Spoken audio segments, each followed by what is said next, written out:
Le souhait du président Félix Tshisekedi faire de la République démocratique du Congo l'Allemagne d'Afrique. Analysons la formule.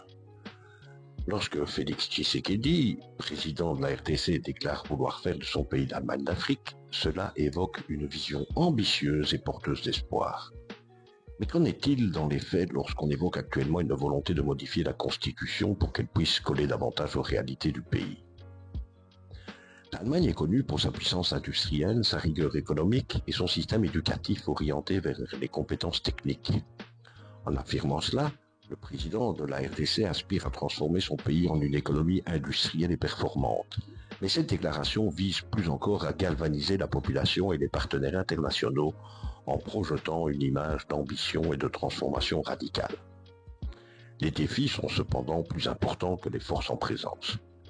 Les forces. La RDC possède des ressources minérales stratégiques indispensables aux technologies modernes et une population jeune offrant une main-d'œuvre potentielle importante si elle est formée adéquatement. Au cœur de l'Afrique, la RDC a une situation stratégique pour devenir un hub industriel et commercial. Les faiblesses. La RDC manque d'infrastructures de base, routes, électricité, transports nécessaires pour soutenir l'industrialisation. Les conflits armés dans l'est du pays et les défis de gouvernance freinent le développement économique. Le système scolaire peine et la corruption bat encore le pavé.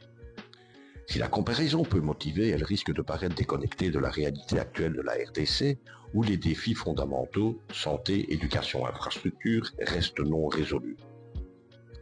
Faire de la RDC l'Allemagne d'Afrique est une ambition noble. L'aspiration est légitime, mais sa mise en œuvre exige des efforts titanesques.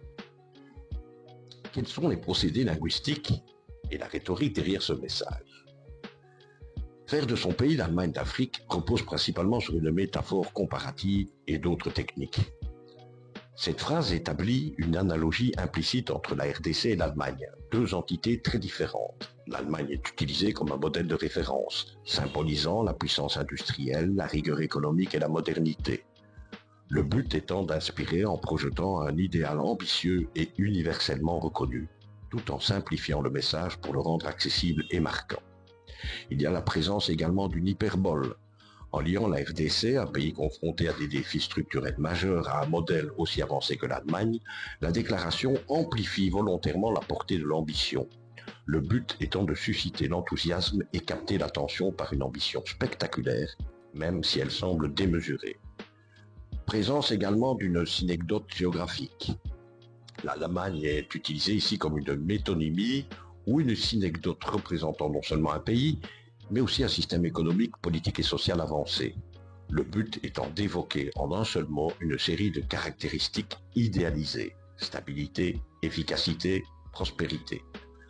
Ajoutez à cela un appel à l'émotion pour susciter de l'enthousiasme et de l'espoir en touchant les aspirations collectives des citoyens.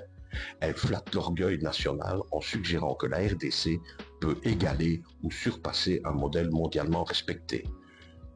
Une vision futuriste, car le futur est implicitement convoqué.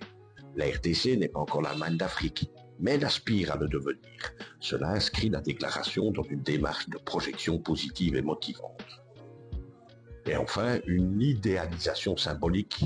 En idéalisant l'Allemagne, sans mention de ses propres défis, passés ou actuels, ce procédé simplifie alors la comparaison et évite les nuances, rendant le message percutant et mémorable.